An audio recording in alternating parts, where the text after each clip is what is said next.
S کے Lahore news کی طرف سے میں ہوں ملیہ خالد۔ آئیے بڑھتے ہیں خبروں کی طرف۔ پی ٹی آئی حکومت نے اداروں کو تباہ کیا، ملک کو دیوالیہ ہونے کے دہانے پر پہنچایا۔ عوام کو فیصلہ کرنا ہوگا کہ 9 مئی والوں کے ساتھ ہے یا مہنگائی ختم کرنے والوں کے ساتھ۔ 9 مئی کے واقعات پی ٹی آئی والوں کی منفی سوچ کا تسلسل ہیں۔ ہم ایف بی آر میں بھی اصلاحات پر خاص توجہ دے رہی ہیں۔ 200 یونٹ بجلی صارفین کو 50 ارب روپے کی سبسڈی دی جا رہی ہے۔ پائیدار ترقیاتی اہداف کے نیشنل پارلیمانی ٹاسک فورس بلال اصغر کیانی۔ وزیر اعلیٰ پنجاب مریم نواز شریف کی ہدایت پر زرعی شعبے کی ترقی کے لیے انقلابی اقدامات۔ زراعت کے شعبے میں منافع بخش اور پائیدار ترقی کے فروغ کے لیے پنجاب ایگریکلچر کمیشن کا قیام۔ وزیریات اور لائف اسٹاک پنجاب سے کمیشن صوبہ پنجاب میں فضائے تحفظ، منافع بخش فارمنگ، پانی پیداواری صلاحیت، موسمیاتی تبدیلی اور ویلیو ایڈیشن کے لیے سفارشات مرتب کرے گا۔ کمیشن میں زرعی ماہرین کو بھی شامل کیا جائے گا۔ ایس آئی ایف سی کی سہولت کاری کے باعث گاڑیوں کی برآمد شروع کر دی گئی۔ پاک سوزوکی نے بنگلہ دیش اور افغانستان کو گاڑیاں برآمد کرنا شروع کر دیں۔ سوزوکی ونٹر کلسٹر کا افتتاح وزیر صنعت رانا تنویر حسین نے کیا۔ یہ اقدام بین الاقوامی مارکیٹ میں پاکستانی سابقہ گاڑیوں کے معیار اور مطابقت کو ظاہر کرے گا۔ اس کا مقصد پاک سوزوکی کے مقامی سپلائرز کی نیٹو کو وسعت دینا ہے۔ وزیر صنعت پیداوار۔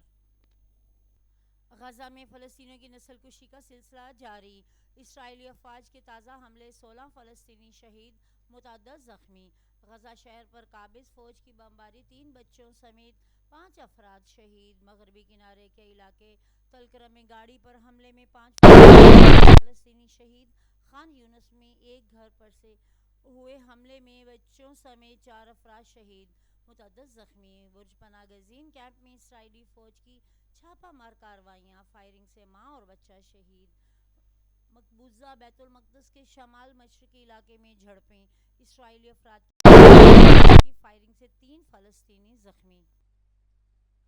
شہید فلسطینی رہنما اسماعیل ہنیہ کو خراج عقیدت پیش کرنے کے لیے لبنان، یمن اور اردن میں ہزاروں لوگ سڑکوں پر نکل آئے۔ فلسطینیوں کے حق میں اور امریکہ اسرائیل کے خلاف نعرے۔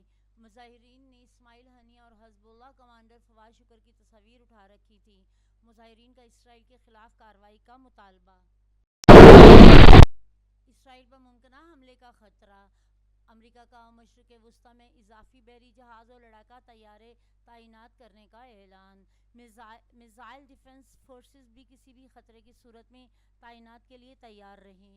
مشرق وسطی میں اضافی تنافیہ اسرائیل کی دفاع کو بہتر بنائیں گے۔ خطے میں اضافی جہاز کیے جا رہے ہیں جو کہ بیلسٹک میزائل فائر کرنے کی صلاحیت رکھتے ہیں۔ پینٹاگون کی نائب سیکرٹری سبرینا سنگھ واشنگٹن میں نیوز کانفرنس کی۔ افغانستان میں صحت کا نظام دھرم بھرم۔ عالمی سطح پر بارہا افغانستان میں ہونے والی انسانی حقوق کی خلاف ورزیوں پر تشویش کا اظہار ظاہر کیا گیا۔ 2024 میں خسرہ سے کم از کم 170 اموات ہوئیں۔ یہ تھی اب تک کی خبریں۔ مزید تفصیلات کے لیے دیکھتے رہیے ایس کے لاہور نیوز۔